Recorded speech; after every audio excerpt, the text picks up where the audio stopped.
Hi అండి, అందరూ ఎలా ఉన్నారు? బాగున్నారా? నేను కూడా చాలా బాగున్నాను. ఈరోజు వచ్చేసి ఒక సబ్స్క్రైబర్ ఒకరు 30K శాలరీతో 10 lakhs అప్పు ఎలా తీర్చాలి అని చెప్పి కామెంట్ అయితే పెట్టాడనమాట. నాకు తెలిసినంత వరకు 30K శాలరీతో 10 lakhs అప్పు అసలు ఏ బ్యాంకు ఇవ్వదనమాట. ఏ బ్యాంక్లోనూ లోన్ ఇవ్వరు. మేబీ ఏమన్నా ఫ్రెండ్స్ దగ్గర అలా ఏమన్నా అప్పు చేశారేమో మనకు తెలియదు. కానీ సో అంత ఎక్కువ అమౌంట్ అప్పు చేయడం కూడా అస్సలు మంచిది కాదండి. సో మీరైతే ఈ వీడియోలో క్లియర్గా ఎక్స్ప్లెయిన్ చేశాను ఎలా తీర్చాలి అని చెప్పి. నాకున్న ఒక ఐడియాలజీ ప్రకారం నేనైతే మీకు క్లారిటీగా చెప్పానన్నమాట. సో మీరైతే ఇలా చెయ్యండి. సో నాకు తెలిసినంత వరకు తలకు మించిన అప్పులు అయితే చాలా హానికరం అనమాట, చేయకండి, ఓకేనా. సో వాళ్ళ శాలరీ వచ్చేసి 30K అంటున్నారు. 30K శాలరీకి వాళ్ళ రెంట్ వచ్చి 4,000 అని చెప్పారు. గ్రోసరీస్కి అండ్ హోమ్ ఎక్స్పెన్సెస్కి నేను వచ్చి 6,000 వేసాను అనమాట. మొత్తం కలిపి 10,000 అయింది. వాళ్ళ శాలరీలో ఇంక 20,000 మిగులుతుంది. సో 20,000లో అప్పుకు వచ్చేసి ఇంట్రెస్ట్ నేను 10,000 వేసాను అనమాట. సో మీరు ఒకవేళ అడిగి చూడండి, వాళ్ళు మంచి వాళ్ళు అయితే తగ్గిస్తారు. లేదంటే 20,000 టూ రూపీస్ ఇంట్రెస్ట్ అయినా కూడా 20,000 ఆరాంగా కట్టాల్సిందే. మీరు ఇంకేం చేయలేము. మీకున్న శాలరీ ప్రకారం నేనైతే ఇక్కడ వేసి చూపించాను అనమాట. ఇంకా మిగిలింది 10,000 మిగిలిందనమాట. సో మిగిలితే దీన్ని ఎలా ప్లాన్ చేసుకోవచ్చు అని చెప్పి నేనైతే ఇక్కడ ఎక్స్ప్లెయిన్ చేశాను. ఎస్ఐపిలో ఇన్వెస్ట్మెంట్ చేయండి. 10,000 రూపీస్ పర్ మంత్కి చేశారనుకోండి, ఎస్టిమేటెడ్ రిటర్న్స్ వచ్చేసి మనకు 12% వాళ్ళు ఇస్తారు. టైం పీరియడ్ వచ్చి 8 years పెట్టుకోండి. 8 years పెట్టుకున్నారనుకోండి, మీకు ఇన్వెస్టెడ్ అమౌంట్ మొత్తం ఎస్టిమేట్ రిటర్న్స్తో మొత్తం కలిపి మీకైతే 16,15,266 రూపీస్ అయితే మీకు వస్తుంది. సో ఎస్టిమేటెడ్ రిటర్న్స్ ఎంత ఉందంటే 6,55,266 రూపీస్ అయితే మీకు వస్తుందన్నమాట. 9 lakhs మీరు ఇన్వెస్ట్మెంట్ చేశారు. 9,60,000 అయితే మీరు ఇన్వెస్ట్మెంట్ చేసి ఉంటారు ఎస్ఐపిలో. సో మీరు ఇలా క్యాలిక్యులేట్ చేసుకున్నారనుకోండి, మీకు అప్పు కన్నా మీరు ఇంకా ఎక్కువగానే సేవ్ చేస్తారు. సో ఓకేనా. సో ఇలా ప్లాన్ చేసుకోండి. ఒకవేళ మీకు ఇయర్స్ కొంచెం అమౌంట్ తక్కువ అని చెప్తే 10,000 మా వల్ల కాదండి, అంత ఇన్వెస్ట్మెంట్ పెట్టలేను నేను, నాకు వచ్చేది తక్కువ శాలరీ అనుకున్నారనుకోండి, సో నెక్స్ట్ ప్లాన్ కూడా చెప్పానమాట. సో చూసేయండి. నెక్స్ట్ ప్లాన్ వచ్చి 5,000 ఇన్వెస్ట్మెంట్ పెట్టారనుకోండి పర్ మంత్. ఒకవేళ ఇంట్రెస్ట్కి అది ఇది పోగా మీకు 5,000 మిగిలిందంటే ఎస్టిమేటెడ్ రిటర్న్ 12% అనేది ఉంటుంది. సో టైం పీరియడ్ వచ్చి 10 years పెట్టుకోండి. మీకు ఒక 2 years ఎక్స్ట్రా అయినా పర్వాలేదు. నేనైతే అప్పుని హ్యాపీగా తీర్చాలి, ఎక్కువ బర్డన్ లేకుండా తీర్చేయాలి అంటే మనం ఇన్వెస్ట్మెంట్ అమౌంట్ వచ్చి 6 lakhs అయితే మనం పెడతాము. 5,000 పర్ మంత్కి అయితే 6 lakhs అయితే మనం పెట్టగలుగుతాము. సో దానికి ఎస్టిమేటెడ్ రిటర్న్స్ ఎంత వస్తుందంటే 5,61,695 రూపీస్ అయితే వస్తుందన్నమాట. ఎస్టిమేటెడ్ రిటర్న్స్ ఇన్వెస్టెడ్ అమౌంట్ మొత్తం కలిపితే 11,61,695 రూపీస్ అయితే మీరు మొత్తం అమౌంట్ మీకు టోటల్ వాల్యూ 10 yearsకి ఇంత అయితే మీకు వస్తుందన్నమాట. సో దీంతో మీరు అప్పు క్లియర్ చేసేయచ్చు. ఇంకా 1,50,000కి ఏదైనా ఇంట్రెస్ట్ అమౌంట్ అలాగా ఉంటే దాన్ని అయితే కట్టుకోండి. లేదనుకోండి ఏదైనా ఈఎంఐ అలాగా ఉంటే దాన్ని కూడా కట్టేసుకోండి. సో మీరు తీసుకున్న అప్పు ఏ విధంగా తీసుకున్నారని నాకైతే చెప్పలేదు. సో ఎక్కడ తీసుకున్నారని కూడా చెప్పలేదన్నమాట మీరు. సో మీ ఇన్కమ్ పెంచుకోండి. మీకు వచ్చే 30K శాలరీతో 10 lakhs అప్పు తీర్చాలంటే చాలా కష్టము. సో నాకు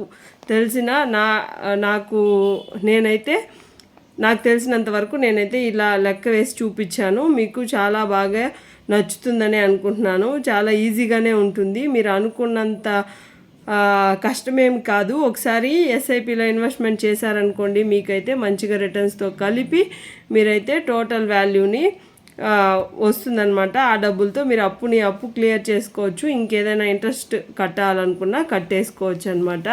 సో మీరైతే మాత్రం 30K శాలరీతో 10 lakhs అప్పును అస్సలు చేయకండి. ఎందుకంటే మన ఆదాయం కన్నా మించి అప్పులు అయితే చేయకండి. ఎందుకంటే రేపు ఫ్యూచర్లో చాలా కష్టపడాల్సి వస్తుంది. సో నెక్స్ట్ వచ్చేసి నేను 2 plans అయితే ఇక్కడ చెప్పాను కదా, ఎస్ఐపిలో ఇన్వెస్ట్మెంట్ గురించి. ఆ తర్వాత 10,000 పెడితే ఎంత వస్తుంది, 5,000 పెడితే ఎంత వస్తుందని చెప్పాను. సో లేదండి మాకు మ్యూచువల్ ఫండ్ మీద అంత ఇంట్రెస్ట్ లేదు, మేము కట్టుకోలేము అనుకుంటే, లేదంటే చిట్టి కట్టుకోండి.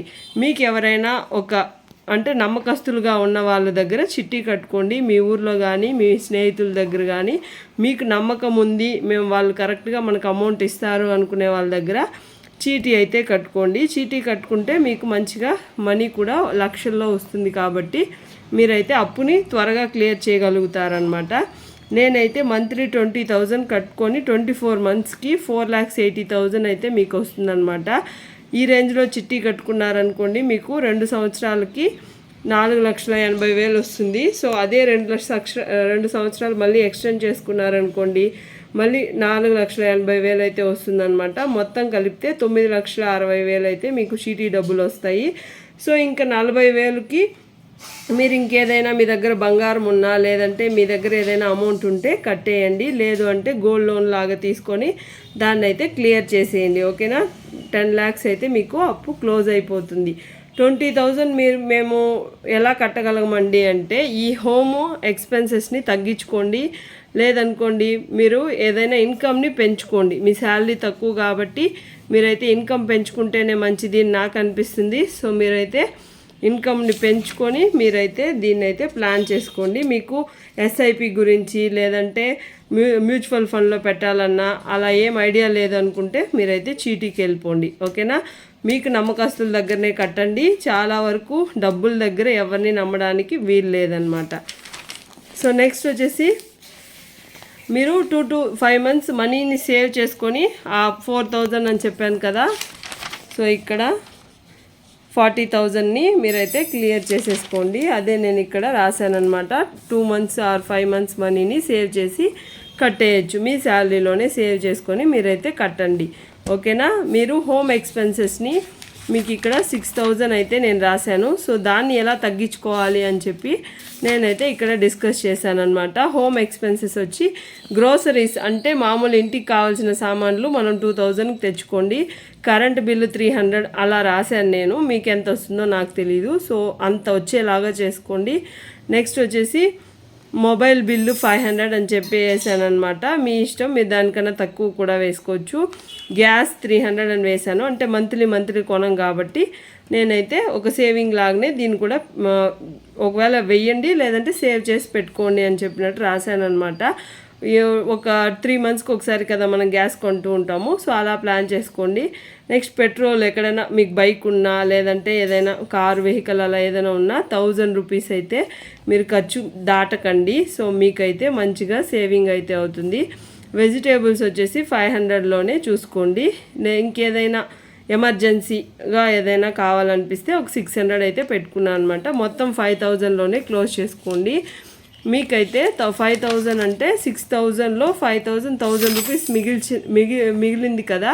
సో దాన్ని అయితే సేవ్ చేసుకొని మీరైతే మీ చిట్టి కట్టుకుంటున్నారా, ఎస్ఐపిలాగా పెడతారా, మ్యూచువల్ ఫండ్లో పెడతారా, అది మీ ఇష్టం.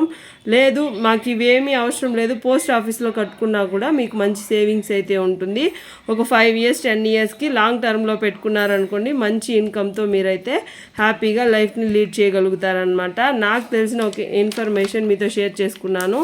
సో మీకు నచ్చితే వీడియోని లైక్ చేసి అలాగే సబ్స్క్రైబ్ చేసుకొని అలాగే కామెంట్ కూడా పెట్టి వెళ్ళండి. ఇంకేమైనా మీకు డౌట్స్ ఉంటే కామెంట్ సెక్షన్లో కామెంట్ చేయండి. నేనైతే చేయడానికి ట్రై చేస్తాను. Okay, take care, bye.